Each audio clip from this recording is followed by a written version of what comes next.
Bonjour, mesdames et messieurs. Bienvenue dans ce flash d'information. Le président Alassane Ouattara a regagné Abidjan cette nuit en provenance de Dakar. Dans la capitale sénégalaise, le chef de l'État a pris part au 62e congrès de l'Internationale libérale. Vous le voyez là en image, le président de la République a été accueilli à sa descente d'avion par le vice-président Daniel Kablan-Duncan, le premier ministre Amadou Gon Coulibaly et plusieurs membres du gouvernement. Alassane Ouattara est donc rentré, mais avant de quitter Dakar, le président de la République a assisté hier samedi avec d'autres chefs d'État au congrès d'investiture du président sénégalais Macky Sall pour l'élection présidentielle du 24 février 2019. Au cours de cette cérémonie qui a réuni plusieurs milliers de militants et de sympathisants, le président ivoirien a annoncé son soutien au président candidat Macky Sall. Nous y reviendrons tout à l'heure à 13h. Nous sommes dimanche 2 décembre et depuis hier samedi, la Côte d'Ivoire assure la présidence du Conseil de sécurité de l'ONU et cela durant tout le mois de décembre. Une reconnaissance des efforts accomplis par le pays pour atteindre l'émergence. La Côte d'Ivoire, un pays dont la voix compte sur l'échiquier international. Élu membre non permanent de l'organe onusien en juin 2017, le pays siège au Conseil de sécurité depuis le 1er janvier 2018. Tout au long de ce mois de décembre, tout au long de cette présidence, la RTI sera au cœur de l'événement avec des dossiers sur le sujet, des reportages exclusifs et autres duplex de nos envoyés spéciaux sur place à New York. D'ailleurs, tout à l'heure, dans le cadre du magazine du dimanche, je recevrai le professeur en relations internationales, Dr Traoré Dolazié. Avec lui, nous parlerons des enjeux de cette présidence du Conseil de sécurité de l'ONU, présidence assurée, je le rappelle, par la Côte d'Ivoire depuis hier samedi 1er décembre 2018.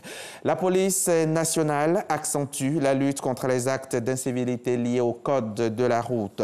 La brigade de lutte contre les incivilités et les manquements aux règles de circulation dans le district d'Abidjan vient d'être réactivée. Composée essentiellement de motards, elle a pour mission la répression des infractions liées au code de la route. Les précisions d'Abou Sanogo. C'est un dispositif de motards. Il vient en appui aux autres unités d'intervention de la préfecture de police d'Abidjan et du CCDO, le Centre de coordination des décisions opérationnelles. Sa mission, lutter contre les incivilités, toute forme d'incivisme et les manquements aux règles de circulation.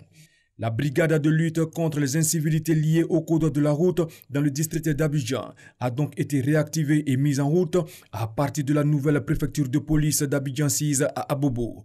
Elle sera dirigée par le lieutenant Bangali Traoré. Nous ferons tout pour ne pas faillir à l'honneur, pour que la circulation s'améliore à Abidjan. Parce qu'aujourd'hui, personne n'est sans ignorer la délinquance routière qui a pris de l'ampleur. Le préfet de police d'Abidjan a invité les éléments de cette brigade à plus de professionnalisme dans l'exécution de leur mission. Il ne s'agit pas de tracasserie, il s'agit de mettre de l'ordre. De l'ordre dans le trafic, de l'ordre dans la circulation routière. Qu'ils agissent dans la légalité. Ils se défendent de nous donner l'alerte, de signaler les mouvements suspects. La brigade de lutte contre les incivilités, toute forme d'incivisme et les manquements aux règles de circulation sera déployée sur les artères principales du district d'Abidjan. Elle mènera plusieurs opérations de lutte, notamment contre le non-respect des feux tricolores, la circulation en contresens, le stationnement anarchique, les véhicules aux plaques d'immatriculation non conformes et aux vitres teintées non d'origine, la circulation sur les terre-pleins, le surnombre de passagers, l'usage du téléphone au volant, le non-respect de la priorité, le chevauchement de la ligne continue. L'opération démarrée le 1er décembre 2018 prendra fin en janvier 2019. Les automobilistes ont dû s'en rendre compte, passer de 620 à 640 francs CFA le litre le 1er novembre dernier.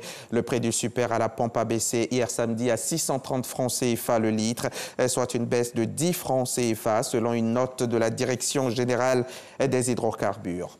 Au Togo, la coalition de 14 partis de l'opposition a encore fait descendre ses militants dans la rue à travers le pays hier samedi. Les manifestants dénonçaient le texte de la réforme constitutionnelle soumis à l'Assemblée par le gouvernement, ainsi que la tenue des législatives le 20 décembre prochain, dont l'organisation n'inclut pas l'opposition.